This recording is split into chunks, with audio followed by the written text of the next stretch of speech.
How much this offseason did you think about the moment you would collect your first major league hit? And did it ever include a homer? I would be lying if I said I didn't think about it all that much.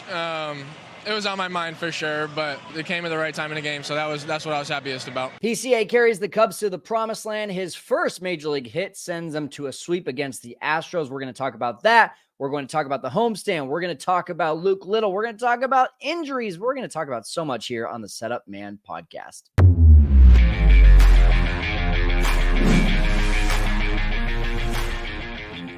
Welcome into the Setup Man podcast. You are listening to me, Kyle Stanley. If you are not already subscribed, make sure you do. And there's a lot to comment on when it comes to this episode. So if you're watching on YouTube, make sure to comment along with me. Let me know your thoughts on some of the things that went down in the first 3 games of this week with the sweep against the Astros. If you're on the podcast, thanks for listening in. Make sure that you're also subscribed. Make sure you're leaving a review. That helps us out a ton. You have no idea. But let's go ahead and talk about this sweep against the Astros. I'll tell you what, if you told me that the Cubs were sweeping the Astros at Wrigley for 3 games at the beginning of this year and said that Justin Steele, Cody Bellinger, Seiya Suzuki, and Julian Merryweather were all going to be out, I would have said that you were crazy. But guess what? If anyone has had worse luck than the Cubs, it's the Astros in terms of health. Their biggest guys are out. And even though Justin Verlander was on the bump today for the Astros, the Cubs were honestly very, very patient and very lucky that he was coming in and just making his second start of the year. So here is exactly how the Cubs were able to sweep the Astros. Really, it was with pitching, a 1.66 ERA in the 3 games. The starters went 17 and a third innings, gave up just 4 earned runs, struck out 13 while only walking 3. The bullpen, 9 and 2/3 innings, 2 earned runs, 3 walks, and 5 strikeouts. And oh, by the way, 2 of those 3 walks came in the final inning in this game on game 3 with Hector Neris on the mound. So you love seeing this. You love seeing the Cubs, especially bouncing back after a split against the Marlins and claiming a 5-2 homestand, which, by the way, they're now winners of 9 of their last 12. And this is the first time the Cubs have been 16-9 to start a season, at least winning 16 games of the first 25, I should say, since the COVID season of 2020 when they won their division. And I don't know about you guys, but the last game of this series was really the most impressive to me for the Cubs. You know, the first game of the series, they're going against a guy that's not doing so hot in France. They get out to a quick 5 spot in the first inning, really cruise to a win. In the second game, they win 4-3, but they scored 4 runs in the first inning and didn't put up anything actually for another 13 innings until inning 6 here in game 3. But the reason I was impressed about this win was because Verlander, really the first 3 batters of the game, not sharp. For the rest of the game, he was sharp. And the Cubs did have their opportunities. And a lot of you might say, hey, you know, should have scored in the first inning, should have scored again when Nico Hoerner started off. I believe it was the 3rd inning with a leadoff double. But you know what? Justin Verlander, he's a future Hall of Famer. The guy has, you know, this was his second start of the year, but he's still, you could tell, 95 on the fastball. The curveball was dirty. He was on as much of his A game as you can say for his second start of the season. And honestly, I just think the Cubs showed massive grit with the at-bats that they put up. You think about that Miguel Amaya at-bat in the 4th inning where he put up, it was a 13-pitch at-bat. That's the kind of approach that they took to the mound today, took to the batter's box with Justin Verlander on the mound, I should say. And because of that, he got to nearly 100 pitches in 4 1/3 innings. They got him out of there, and they got to the bullpen. And that was exactly, I was texting a couple friends, and I was seeing how Verlander was pitching after those first 3 batters. And I said, I think we're in trouble today. I think this is one of those games that you just have to really get him to 90 or 100 pitches in the 4th or the 5th inning and just hope that the bullpen comes in and can't hold on. And that's exactly what they did. Professional at bat after professional at bat. And honestly, the only at bats that I wasn't a fan of up until he hit a home run was Pete Crow Armstrong. I was also texting those same friends saying, hey, you know, looks to me like he's not ready for the majors right now. And then boom, game winning 2-run home run off of the bullpen arm Abreu, who throws gas. It was right after he had showed bunt, and then he goes and he hits a bomb to put the Cubs up 3-1 for good. And while that was the dagger, I think it was all of the at-bats that the Cubs had put up before that to really get to just getting one mistake. One mistake was all they needed. And let's not forget about how Javier Assad kept them in this game to be able to have that opportunity. 5 2/3, 1 earned run. His season ERA is now an even 2.00. And after, again, Assad getting off to a rough start, a lot like Verlander, he gave up a run in the first couple batters, but he locked it down from there. And that's what we're used to seeing from Javier Assad. It seems like he gets in a little bit of trouble, but then it's damage control, and he is the escape artist. He's the ass man. He's the Houdini, whatever you want to call him. That's what he's good at, and that's what he did again on Thursday. And you also don't want to forget about Hayden Wesneski. He's now retired 19 of 20 batters that he's faced in just 2 outings so far this year. When we talk about someone looking to step up in the bullpen, he and Keegan Thompson have been those guys so far. And now that you're starting to see a little bit more Ben Brown in the bullpen as well, you're starting to see if this bullpen is starting to shape itself a little bit more. And I think that was really one of the things that we want to talk about within this homestand, this 5-2 homestand. One of the positives that I really love is not just the bounce back after splitting against the Marlins and saying, hey, that should have been a sweep or that should have been at least a series win. But on top of the bounce back of the sweep and now going 5-2, it was the starting pitching and the bullpen starting to kind of take shape, take form. You saw guys going deeper into the games, and you saw as well the bullpen come in and lock it down. And guys like Wisniewski, guys like Ben Brown, guys like Keegan Thompson, who you would have never thought in the beginning of this year that they were going to play a major role. Now with Julian Merriweather down, with Alzolay not being able to cut it in the ninth inning closer role. Neris, we'll talk about him in a little bit here. I mean, he's struggled as well. Almonte has been up and down. Smiley's now injured. Really Leiter, up until these 3 guys, had been the only reliable bullpen arm out there. I still think that Luke Little is going to play a major role. I still think later in the season, Daniel Palencia will probably play a major role as well. But right now, if you ask me, who do I want in the 7th, 8th, and 9th inning, it's some combination or maybe even just one of Hayden Wesneski and Keegan Thompson, since they're longer relievers. And then Ben Brown as well. I mean, he did, honestly, you could say the same thing for Ben Brown, because even though he went in there a couple days ago and threw 1 inning, for the most part, you see Ben Brown being a multi-innings guy as well. But some combination of those 3 are the ones that I feel the most comfortable with when I see us coming back from break on marquee and one of those guys is holding the ball. I think whatever that score is, it's going to be the same by the end of the inning. Whereas everyone else, aside from Leiter, add Leiter into that as well. Aside from those 4, I'm kind of like, it's a toss-up. And so with all that being said, that was a huge step forward, but a major step back is Cody Bellinger being hurt, and the pitching has to step up. And we're going to talk about a few other guys that have to step up right after this commercial break in the absence of Bellinger. How would you like to win a Cubs autographed piece of memorabilia? Steven won a Matt Shaw baseball. Everett won a Brennan Davis auto, and Matthew won a Luke Little ball. And we have so many more that we're giving away. Cade Horton, Mark Leiter Jr., Ben Brown, Jordan Wicks, and more. How can you win these? Easy. All you have to do is be signed up for the Setup Man emailing list. Every month of 2024, I'll be putting every single name on our list into a virtual hat and drawing the winner.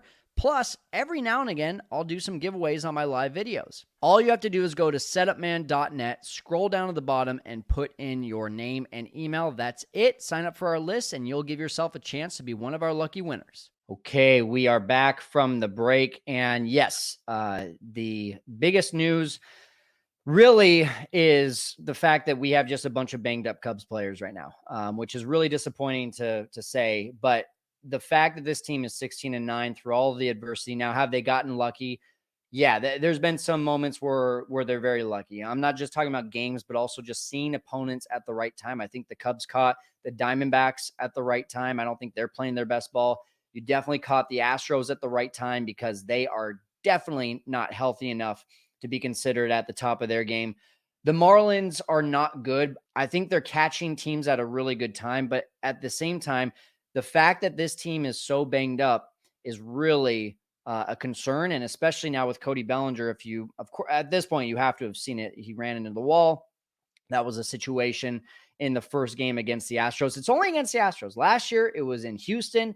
That's when he ran into the wall and he was out for a month. Now this year, ran into the wall and it's a fractured rib, which on average, according to CBS Sports, they said that the average IL stint, or the time that the player is going to be out for a fractured rib for MLB players, is right around 50 days, which is much worse than the ankle thing that Bellinger had last year. So this is honestly a really concerning injury, and you saw right away the impact that it had on the offense. They got out to a really quick 4-0 lead yesterday on Wednesday, but then just couldn't muster up much of anything for the rest of the game. And again, they went 13 innings from the second inning of game 2 until the 6th inning of game 3 without scoring a run. And now that there is no Seiya Suzuki, there is no Bellinger in this lineup, that was your number 2 and number 3 hitters to start the season. And Bellinger was just turning a corner. He was finally looking like the Cody Bellinger of 2023. It looked like he was ready to start carrying this offense with Seiya's absence.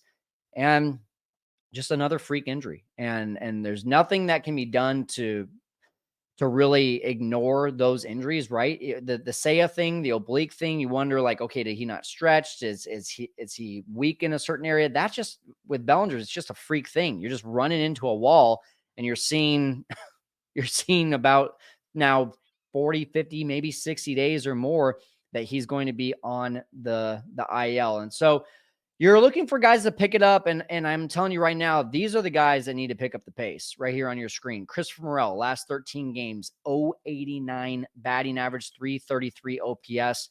That is not going to cut it. Dansby Swanson, last 5 games, 143 average, 607 OPS. You take out the home run, he's probably in the high 4s for OPS. Happ, his last 11 games, 143 average, 512 OPS. And now the guy's batting 3rd. Once again, let's not get into that. And Michael Busch just had a miserable series against the Astros, 0 for 12 with 7 strikeouts. He did have a sacrifice fly, had a couple hard hit balls as well in the final day, but that's not going to cut it. On the other end of things, we have to point out the good. Nico Hoerner and Mike Tauchman are carrying this offense right now. Nico Hoerner, his last 15 games after starting the season, I believe it was 3 for 26, if I'm correct. 15 games, 356 batting average, 882 OPS. That includes 7 extra base hits. He's been hitting the ball hard, finding holes. That first 20 plus at bats, it just seemed like he couldn't buy a hit. And Mike Tauchman, in his last 7 games, 435 average, a 480 on base percentage, and a 1306 OPS. Those 2 home runs in game 1 against the Astros definitely helped out. And if I'm going to pick one guy that is going to pick it up the most while Cody Bellinger is gone, it is Mike Tauchman. And here's why. In 2023, when Cody Bellinger got hurt against the Astros and banged up against the wall, Cody missed about just south of 30 games, but Mike Tauchman came up on May 19th and played 23 games in Bellinger's absence. He batted .299 and had a 415 on base percentage. Now, he didn't hit a home run. He didn't make up for the lack of power, but he did get on base. Now, this year with Bellinger hurt, he's been on base in 2 games, 6 of the 8 trips to the plate, 2 hits, 4 walks. That, I mean, obviously he's not going to keep that up, but with him batting second, and if you remember, a lot of Mike Tauchman's at-bats ended up being in the leadoff spot last year, even when Bellinger came back, and he earned his spot on this team. But I think if you're looking at one guy that is going to be able to pick it up in his absence, now, you know, we could have a surprise rookie as well, right? You might see who could be, maybe Mervis, maybe Canario, maybe PCA. Hey, maybe even Nick Madrigal steps up and starts smoking some home runs. Who knows? But at the end of the day, to me, if you're going to lean on one guy to come in and make up for Bellinger not being in the lineup, I think you're going to be looking at Mike Tauchman. And with that being said, I want to talk a little bit about the bullpen situation. And is Neris our closer? Like, how do you guys feel? Let me know in the comments. How do you feel about Hector Neris so far getting 3 saves in these last two series, which have not been very fun to watch, if I'm going to be completely honest. A lot of hard hit balls against the Marlins. He gave up the home run to Altuve in the Wednesday night game that just barely eked out that 4-3 win. Then he walks the first two batters he faces in the Thursday game, ends up getting out of it. No runs scored. 3 saves. Yeah, I mean, if you're looking at results, okay, 3 saves. Yes. But if we're looking at a metric of just does that last over the rest of the season, I think the answer to that is no. So do you keep Neris in a spot where he has a resume, where he's been an all-star closer before, or do you look at the writing on the wall and you say, hey, listen, he's walking over 20% of batters this year. His hard hit rate is crazy. He's letting way too many guys get on base, whether it's via the hit, via the walk. And do you let him figure this out in the 9th inning, or do you kind of give him exactly the Alzolay treatment like Alzolay is getting right now, where it's like put him in the 6th or the 7th inning? And Alzolay did just that on Wednesday. He went ahead and came in the 6th inning, and he looked, it didn't look sharp per se, but he got 2 guys out. He kept the lead, and for that reason, that just builds a little bit of confidence. And before you know it, maybe Alzolay has all that confidence back, and he's out there closing games again in the 9th. But my question is, going back to, the Wisniewski, the Browns, the Keegans, why not go with the hot hand? That's my question. Why not go with the hot hand? If you're Craig Counsell and you know that your bullpen is struggling right now, you've given up 4 games that should have been won. I mean, think about that for a second. Those 4 games that Alzolay should have closed out, even if you win 3 of them, you have the same record as the 2016 Cubs in their first 25 games. That's pretty wild. But let's just talk for a second, real talk. If you have a closer that has given up 4 games, and then you have a bullpen that just has a bunch of question marks, but you have guys like Ben Brown, Hayden Wisniewski, and Keegan Thompson that have come in and just thrown zeros on the board. Yeah, they're young. Yeah, they don't have late inning experience, yada, yada, yada. Why not give the hot hand, though, a little nudge and say, hey, let's see what you can do in the 9th inning? Mark Leiter Jr., he's got more experience than all those guys combined. Why not give him a little bit of hey, let's see what you can do in the 9th inning? That's where I'm at. I don't think Neris is the answer. I think skip ahead to end of May, June, when he's back up to 94, 95 miles an hour. Right now, he's averaging about 92.5 on the fastball, which is another mile and a half down from where he was last year. Second straight year that the velocity has been down on the fastball.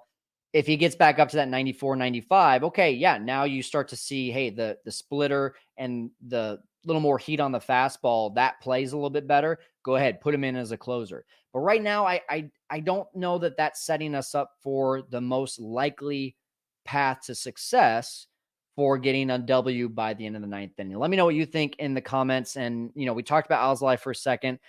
He did come in on Wednesday. What else happened on Wednesday is just absurd. Luke Little, got to give a little bit of shout out to him. Right after he was told by Andy Fletcher, you cannot wear that glove because it had an American flag. He posted on Twitter a Hulk Hogan little GIF showing that he was proud to be an American. And gotta love Luke Little, man. He's awesome. He's also a very good kid. He's not stirring up the pot by doing that, I don't think. I think he just wants everyone to know that, it was kind of a funny situation. And then let's just kind of back it up for a second for those of you that don't know what happened. Luke Little comes in, kind of a big situation, right? It's facing Yordan Alvarez. He's got to face Kyle Tucker. And it's a close game. And Andy Fletcher, who checks his hands, checks his belt, checks, to make sure that there's nothing on his uniform, looks at the glove and says, hey, there's a little bit of white on this. That's illegal because that can be considered a distraction. Is that true? Yes, that's true. It's the American flag, though. And it's so small. The stripes, if you zoom in, are so small on the American flag. And that's the glove that Luke Little has worn all year long. And no one has said anything. And Andy Fletcher, who is in the same category, by the way, as Angel Hernandez, of just look at me, let's cause drama. Same thing with Hunter Wendelstadt. Just look at me. It's the umpire show. That's exactly what happened. He said, you can't wear that glove. Counsel, you heard Counsel at the end of the game too. He just said, yeah, Luke was told to change the glove because of the American flag. That's it, the American flag. And of course, Fox News picked up the story, and now, they want to make a big deal about it as well. But I have to bring this up because it's just like, that's so goofy. Andy Fletcher, are we serious? Like, if it was a patch and it had a bunch of white on it and it was something personal, or it was something that, only Luke Little knew about, I can see that. But it's the freaking American flag. You're just asking for a hailstorm of crap to rain down on you if you're going to tell a guy to take off his glove because of the American flag. I'm sorry.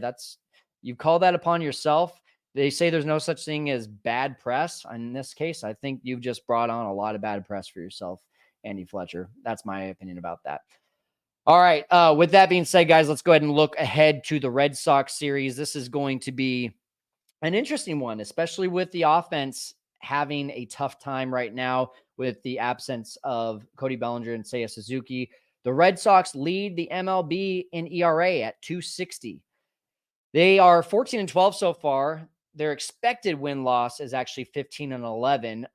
They play in a really tough division, and you can tell that with a MLB leading 2.60 ERA, you're surprised to see them only about 2 games over 500. But the offense has been pretty much middle of the road, 19th in average, 12th in OPS and runs. And for that reason, that's where they are hovering just above 500. Probables for this series, you got Shota Imanaga against Cutter Crawford on Friday. Crawford has been, if not the best pitcher in baseball this year, one of the best.